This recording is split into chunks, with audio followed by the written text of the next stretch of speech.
వాటిల్లు.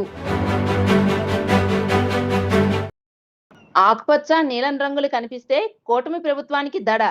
మాజీ ఉప ముఖ్యమంత్రి పుష్ప శ్రీవాణి తీవ్ర విమర్శ.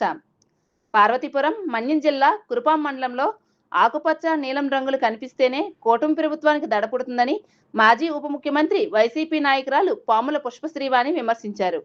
వైసీపీ ప్రభుత్వ హయాంలో చేపట్టిన అభివృద్ధి కార్యక్రమాలకు కూటమి ప్రభుత్వం క్రెడిట్ కొట్టేయడం అలవాటుగా మార్చుకుందని ఆరోపించారు. కురుపాం నియోజకవర్గంలో వైసీపీ ప్రభుత్వం హయాంలోనే కురుపాం, భద్రగిరి ప్రాంతాల్లో 50 పడకల ఆసుపత్రుల నిర్మాణానికి శంకుస్థాపనలు చేసి ఎన్నికల సమయానికి దాదాపు 90% పనులు పూర్తి చేశామని పుష్ప శ్రీవాణి తెలిపారు. అయితే ఇంతకాలం ఆసుపత్రులను ప్రారంభించకుండా ఇప్పుడు కూటమి ప్రభుత్వం తమ గంతగా చెప్పుకోవడం అన్యాయమని అన్నారు. ప్రారంభోత్సవానికి 15,000 రూపాయల పట్టుచీర కొనిపించుకునే శ్రద్ధ ఉంది, కానీ ప్రజలకు ఉపయోగపడే ఆసుపత్రులను ప్రారంభించేందుకు ఎమ్మెల్యేకు శ్రద్ధ లేకపోవడం దౌర్భాగ్యమని పుష్ప శ్రీవాణి విమర్శించారు. నమస్కారం.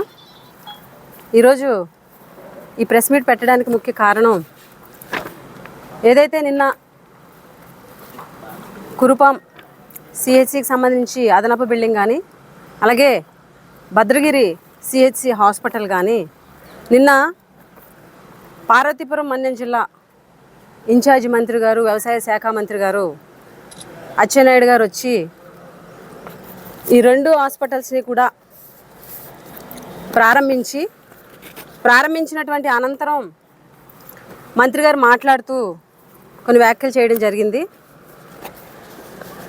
వ్యాఖ్యలు చేస్తూ గుమలక్ష్మీపురం మండలంలో భద్రగిరి హాస్పిటల్ని ఉద్దేశించి, ఈ హాస్పిటల్ని చూస్తే ఇది గవర్నమెంట్ హాస్పిటలా లేకపోతే ప్రైవేట్ కార్పొరేట్ హాస్పిటలా అని తలపించేలాగా ఉంది అని చెప్పేసి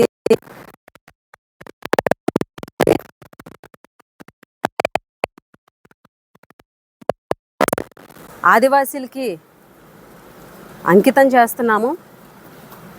ఈరోజు మా ప్రభుత్వంలో వైద్యానికి ఎంతో ప్రాధాన్యత ఇస్తాం కాబట్టి ఇది మేము నిర్మించి ఇక్కడ ఉన్నటువంటి ఆదివాసీలకు అంకితం చేస్తున్నామని చెప్పేసి అచ్చెన్నాయుడు గారు చెప్పడం జరిగింది. ఈరోజు ఈ ప్రభుత్వం ప్రతి విషయంలో కూడా గతంలో జగన్మోహన్ రెడ్డి గారి ప్రభుత్వంలో జరిగినటువంటి అభివృద్ధిని, గతంలో జగన్మోహన్ రెడ్డి గారి ప్రభుత్వంలో జరిగినటువంటి పనులని వీళ్ళు చేసినట్టు, వీళ్ళే నిర్మించేసి వీళ్ళే అన్నీ చేసేసినట్టు ఈరోజు క్రెడిట్ చోరీ అన్నమాట. క్రెడిట్ చోరీ అనేది ఈ కూటమి ప్రభుత్వానికి అలవాటుగా మారిపోయింది. ఎందుకనంటే కురుపాం హాస్పిటల్ కానీ అదనపు బిల్డింగ్ 3 కోట్ల రూపాయలు, అలాగే భద్రగిరి 9 కోట్ల రూపాయలు, సుమారుగా 9 కోట్ల రూపాయలు హాస్పిటల్ కానీ, ఈ 2 కూడా జగనన్న ప్రభుత్వంలో అప్పుడు నేను డిప్యూటీ సీఎంగా ఉన్నప్పుడు శంకుస్థాపన చేయడం జరిగింది.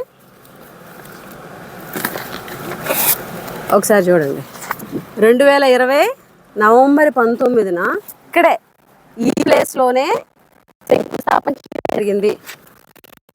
కూడా భద్రగిరి హాస్పిటల్కి, అలాగే భద్రగిరి హాస్పిటల్కి, కురుపాం హాస్పిటల్కి కూడా రెండిటికి శంకుస్థాపన అనేది మేమే చేయడం జరిగింది.